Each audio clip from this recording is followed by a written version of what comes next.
हाँ जी, आज हम बात करेंगे क्वेश्चंस की। तो अभी इलस्ट्रेशन में उठा रही हूँ। एक तो सबसे पहला ये रहा हमारा, एक सेकेंड।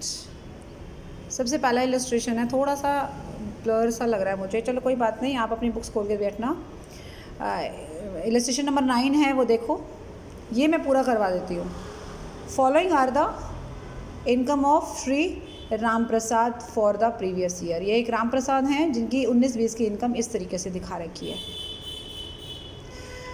ये बहुत सारी इनकम्स हैं, ए से लेकर एच तक, ठीक है। लास्ट में कह रहा है ऊपर वाले पर्टिकुलर से आप बताइए कि श्री राम निवास की टैक्सेबल इनकम क्या क्या है फॉर द असेसमेंट ईयर 2021। अगर श्री राम निवास रेजिडेंट है या नॉट ऑर्डिनरी है या नॉन रेजिडेंट है, तो हमको क्या करना है, सबसे पहले लिखना होता है ऐसे कि हमसे क्या पूछा जा रहा है कि राम निवास की टैक्सेबल इनकम कितनी है। तो हम क्या करेंगे, कंप्यूटेशन ऑफ टैक्सेबल इनकम या calculation of taxable income for the assessment year 2021 या फॉर द प्रीवियस ईयर 19-20, ठीक है। उसके बाद में 3 कैटेगरी ऐसे बनानी है, रेजिडेंट, नॉट ऑर्डिनरी और नॉन रेजिडेंट, ठीक है। अगर मुझे ये कहता ना कि श्री राम निवास रेजिडेंट है तो इनकम बताओ, तो मैं ये बाकी के 2 कॉलम नहीं बनाती। उसने पूछा है कि तीनों के केस में बताओ, अगर राम निवास रेजिडेंट है तो टैक्सेबल इनकम क्या है, नॉट ऑर्डिनरी है तो बताइए, और अगर नॉन रेजिडेंट है तो बताइए। तो मैं सबसे पहले ऊपर से हेडिंग लिखूंगी, फिर मैं इस तरीके से ये एक कॉलम्स बना दूंगी और सामने मैं इनकम लिखती जाऊंगी, ठीक है। आप चाहो तो ऐसे हेडिंग बना सकते हो, income accrued and received in India और ये सब। मान लीजिए आपको ये भी नहीं लिखना तो कोई फ़र्क नहीं पड़ता। हम क्या करेंगे, हम सबसे ऊपर वाले में आएंगे। अब पहली इनकम देखो, पॉइंट नंबर ए है प्रॉफिट फ्रॉम बिजनेस। बिजनेस का प्रॉफिट है इन ईरान, यानी इंडिया के बाहर दूसरे कंट्री में एक बिज़नेस आप कर रहे हो जिसका प्रॉफिट है रिसीव्ड इन इंडिया 5,000। तो फर्स्ट पॉइंट में याद है ना, कोई भी इनकम अगर इंडिया में रिसीव होती तो तीनों के केस में टैक्सेबल होती थी। जैसे ही रिसीव करो तो बाकी तो बातें देखने की ज़रूरत ही नहीं है, हम सीधा लिखेंगे profit earn from business in Kanpur वाला नहीं है ये, ईरान वाला, ठीक है, ईरान वाला। रिसीव्ड इन इंडिया, एक्रू कहाँ हुआ है वैसे देखा जाए तो एक्रू कहाँ पे हुआ है, ये ईरान में हुआ है, क्योंकि जब आप बिज़नेस वहाँ कर रहे हो तो एक्रू भी तो वहीं होगा ना। तो हाँ, ये एक्चुअली है तो तीसरी हेडिंग में आना चाहिए, ये तीसरे वाले नंबर पे आना चाहिए। कौन से वाला, income accrued outside India but received in India. ये हेडिंग ना भी लिखना चाहो तो आप डायरेक्ट ये पॉइंट डालो, आप पॉइंट नंबर ए लिखो डायरेक्ट, ये वाला से ऐसे कैसे लिखो, और फिर ये कितने पैसे हैं, 5,000 हैं। तीनों के केस में देखो, अब आपने देखा होगा ये 5,000 5,000 5,000 दिख रहा है आपको। इसने तीसरे नंबर पर डाला है, आप पहले पे भी डाल सकते हो, कोई फ़र्क नहीं पड़ता, आंसर वैसे ही आएगा। ये कोई सीक्वेंस ज़रूरी नहीं है कि सीक्वेंस ही बनानी है। मैं इसको फर्स्ट नंबर पे भी लिख सकती हूँ, मैं चाहूँ तो ये ऊपर वाली हेडिंग ना भी डालूँ, income accrued outside India but received. मान लीजिए ये आपको ध्यान नहीं आ रहा है, कोई बात नहीं, वैसे तो इसमें देखो रट्टा तो है ही नहीं, रट्टा हो ना तब समझ में आता है, लेकिन जब रट्टे वाले बात ही नहीं है तो हमें पता है कि इस बिज़नेस की इनकम बाहर से है, एक्रू बाहर हो गया, रिसीव इंडिया में हो गया, ठीक है। अब दूसरे पे आ जाओ। दूसरा कहता है point number B, income from house property in Iran, ये भी ईरान में है जो हाउस प्रॉपर्टी है, ठीक है। इसका मतलब अगर वहाँ से कोई किराया आता होगा तो एक्रू भी वहीं हुआ। अब किया क्या है, रिसीव्ड इन इंडिया 500 रुपये, ये बात वही आ गई, ऊपर वाला सौदा हो गया ना, सेम केस, ऊपर वाली बिजनेस की थी, नीचे वाली हाउस प्रॉपर्टी की है, ठीक है। तो आपको याद है ना, इनकम फ्रॉम अदर सोर्सेज वाला छठे और आई थिंक छठे नंबर पे वो कॉलम था, नहीं 7वें पे कॉलम था, जिसमें ये कह रहे थे कि इनकम जो है इंडिया के बाहर ही रिसीव हुई है, इंडिया के बाहर ही ड्यू हुई है, और ऐसे बिज़नेस से हुई है जो इंडिया से कंट्रोल्ड है। एक तो ये वर्ड था, एक ऐसे बिज़नेस है जो इंडिया के बाहर से कंट्रोल्ड था, एक ये पॉइंट था, और एक ऐसा कि इनकम फ्रॉम अदर सोर्सेज से, लेकिन वो इंडिया के बाहर ही एक्रू हुई है और बाहर ही रिसीव हुई है। बट इस पॉइंट में कह रहा है कि एक्रू तो बाहर हुई है, रिसीव इंडिया में हुई है, तो वापस ये आ जाएगा, ये वही थर्ड वाला ही पॉइंट है। मैं इसको सेकंड नंबर पे लिखना चाहूँगी, मर्जी है आपकी, आप नीचे लिखो, बीच में लिखो, कहीं लिखो, आपने लिख देना इन, देखो इसी के साथ ही बी नंबर डाल दिया ना, क्योंकि तीसरे नंबर पे है, income from house property in Iran received in India 500 500 500, समझ में आया। तीसरे नंबर पे जो है कह रहा है income from house property in Pakistan deposited in a bank there. अब समझ में आया? अब भैया बाहर इनकम रिसीव हुई है और बाहर ही ड्यू हुई है, रिसीव इंडिया में नहीं हुई है, वहीं के बैंक में डाल दी गई है। तो याद करो वो वाला पॉइंट जिसमें ये इनकम फ्रॉम अदर सोर्सेज वाला था कि इनकम बाहर में रिसीव हुई है, बाहर ही ड्यू हुई है और बाहर ही आपने डिपॉजिट कराई है, मतलब रिसीव भी वहाँ, एक्रू भी वहाँ, और सोर्सेज कौन सा है? बिजनेस तो है नहीं, इनकम फ्रॉम अदर है। तो सिर्फ और सिर्फ रेजिडेंट के कॉलम में टैक्सेबल होगा, बाकी किसी कॉलम में टैक्सेबल नहीं होगा। ये 1000 रुपये की कहानी चेक करो, ये देखो 1000 दिख रहा है आपको, बाकी दोनों में डैश डैश है ना, मतलब टैक्सेबल नहीं है। इसके आगे पूरा का पूरा पॉइंट ऐसे कैसे लिख के और उसके बाद आपने उसको कर देना है। हेडिंग देखो, income accrued outside India and not received in India, वही चीज़ हो गई ना।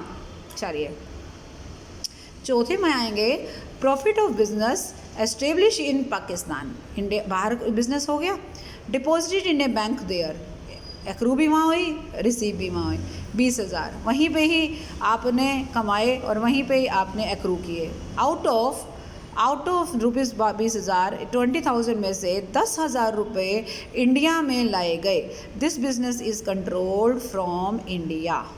पॉइंट नंबर 6 है ये, याद करो। तो पहले 4 पॉइंट में कोई चक्कर नहीं था, 5वें में कह रहा था कि अगर आप इंडिया के बाहर जाकर कोई बिज़नेस करते हैं तो इनकम आपकी बिज़नेस होती है, एक्रू भी वहीं होती है, रिसीव भी वहीं होती है। लेकिन अगर वो ऐसे बिज़नेस से है जो कंट्रोल इंडिया से हो रहा है, पहले दोनों के केस में टैक्सेबल है और बाकी के केस में टैक्सेबल नहीं है। ये रहा डी पॉइंट हमारा, और ये हमारा 20,000 और डैश। अब आप कहोगे मैडम मैं तो 10,000 का कुछ मामला था, वो 10,000 का भी बता देती हूँ। कहता है कि 20,000 कमाए, 20,000 ही रिसीव हुए, ठीक है, और ऐसे बिजनेस से जो बाहर से कंट्रोल होता है, तो 20-20 दोनों के केस में टैक्सेबल हो गए। अब रह गई 10,000 की कहानी, कहता है ये इंडिया में ले आए। भाई इंडिया में लाए दूसरे बार, पहली बार में रिसीव जहाँ होते हैं ना उसी को माना है। फर्स्ट रिसीव्ड और फर्स्ट एक्रूवल कहाँ होता है वो मैटर करता है। वहाँ इनकम मिली और आपने उसके बाद इंडिया में लाए, इसका मतलब तो दूसरे बार लाए, मतलब फर्स्ट एकदम मिलते ही नहीं लाए, या एकदम सीधा आपके, अगर मान लीजिए ये बिज़नेस की 20,000 की 20,000 या 10,000 आपके इंडियन बैंक में डायरेक्ट यहीं ट्रांसफ़र हो जाती तो रिसीव में यहाँ मानती, लेकिन अब तो रिसीव हुआ ही नहीं है। रिसीव पहले वहाँ हुआ है फिर इंडिया में भेजा है, तो ये किसी भी केस में कहीं हैंडल नहीं होगा, इसका कुछ नहीं करना आपको, ठीक है। आगे चलते हैं। Point number A, accrued in India. जैसे ही वर्ड देखो एक्रूड इन इंडिया, तीनों के केस में taxable, but received in England, इसको तो देखने की ज़रूरत ही नहीं है। एक्रू या रिसीव दोनों में से एक चीज़ होते ही, या डीम्ड होते ही, पहले चारों पॉइंट में चारों टैक्सेबल, तीनों टैक्सेबल है। 2,000 तीनों में होगा। देखो ए ये रहा 2,000 2,000 2,000, ठीक है, इसके सामने आपने सेम पॉइंट लिख देना।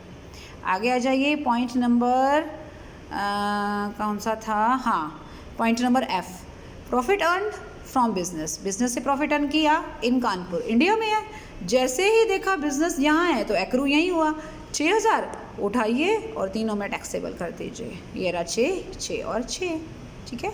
उसके बाद आ रहा है income from agriculture in England. अगर इंडिया होता तो टैक्सेबल ना होता, क्योंकि यहाँ पर एग्रीकल्चर इनकम हमारी टैक्स फ्री है। इंग्लैंड में जैसे ही एग्रीकल्चर हुआ तो it is all spent on the education of children in London. 5,000, देखो क्या कहता है कि लंदन में आपका एक खेती बाड़ी का काम है, वहाँ आपको 5,000 की इनकम हुई और वहीं आपने अपने बच्चों की एजुकेशन पर खर्च कर दी। आप अपनी इनकम को कहीं पे भी खर्च करो, उससे सरकार से कोई लेना देना नहीं है। सरकार ये नहीं देखेगी कि कहाँ खर्च की, वो कहेगा कि पैसा तो आया ना तुम्हारे हाथ में तो टैक्सेबल होगा। अब ये इनकम रिसीव कहाँ हुई है, इंडिया में नहीं हुई, बाहर हुई है। और एक्रू कहाँ हुई है, इंग्लैंड में हुई है। और इंडिया में पहले 4 केसेस में अगर रिसीव भी बाहर हुई हो और एक्रू भी बाहर हुई हो तो सिर्फ और सिर्फ रेजिडेंट के केस में टैक्सेबल होती है। तो आ जाइए 5,000 देखेंगे, ये रहा 5,000 हमारा दिख रहा है आपको, एग्रीकल्चर वाला दिख गया। चलिए नेक्स्ट इज पास्ट अब ध्यान देना, लास्ट वाला पॉइंट है पास्ट, मतलब पुराना, अनटैक्स्ड, ऐसा जिस पर टैक्स नहीं लगा। फॉरेन इनकम, फॉरेन की इनकम है। फॉरेन इनकम जैसे ही समझ लो कि रिसीव भी वही होगी और एक्रू भी वही होगी, एक तरह से फॉरेन इनकम हो गई। ब्रॉट इनटू इंडिया, इंडिया में लाई गई during the previous year 10,000। Previous year से पहले के कोई फॉरेन इनकम है, पुरानी कोई इनकम है, अर्लियर ईयर्स की कोई इनकम है 10,000 की, और वो आप इंडिया में प्रीवियस ईयर में लेकर आए हैं, तो वो तीनों के केस में टैक्सेबल नहीं है। Dash dash dash, right. तो आप इसके सामने ये लिख सकते हो। ठीक है जी, समझ में आया। अब आपने क्या करना है, जितनी आइटम आपने लिखी रेजिडेंट वाले कॉलम को टोटल करेंगे 39,500। अब आपने नॉट ऑर्डिनरी किया है तो 33,500, और अगर आप नॉन रेजिडेंट करोगे तो 13,500। अब तीनों में आपने देखा होगा सबसे ज़्यादा अमाउंट 39,500 किस में है, रेजिडेंट में है, उससे कम इसमें है, उससे कम इसमें है, और ऐसा ही हर क्वेश्चन में होगा। ठीक है, मैक्सिमम केसेस में आप देखोगे कि रेजिडेंट की इनकम हमेशा ज़्यादा होगी, यानी कि रेजिडेंट को इंडिया में हमेशा सबसे ज़्यादा टैक्स देना पड़ता है, और उसके बाद उससे कम टैक्स नॉट ऑर्डिनरी को देना पड़ता है, और उससे कम देना पड़ता है नॉन रेजिडेंट को। इसलिए अगर आप चाहते हो कि आपके ऊपर कम टैक्स लगे तो आप कुछ इस तरीके की प्लानिंग करो कि आप इंडिया में रेजिडेंट ना रहो, यानी प्रीवियस ईयर में 182 दिन से कम रहो तो आपकी पहली बेसिक कंडीशन हट जाएगी। और अगर आप प्रीवियस ईयर में 60 दिन और 365 दिन वाला जो केस था वो कर गए, फिर वही बेसिक कंडीशन पूरी हो जाएगी। कोशिश करो कि बेसिक कंडीशन पूरी ही ना हो, ताकि आप रेजिडेंट में आओ ही नहीं। जैसे ही आप नहीं आओगे आप सीधा यहाँ जंप मार जाओगे, और यहाँ आने के बाद बहुत सारी इनकम से आपका पीछा छूट जाएगा और आपके ऊपर टैक्स कम लगेगा। तो ये था क्वेश्चन नंबर 1।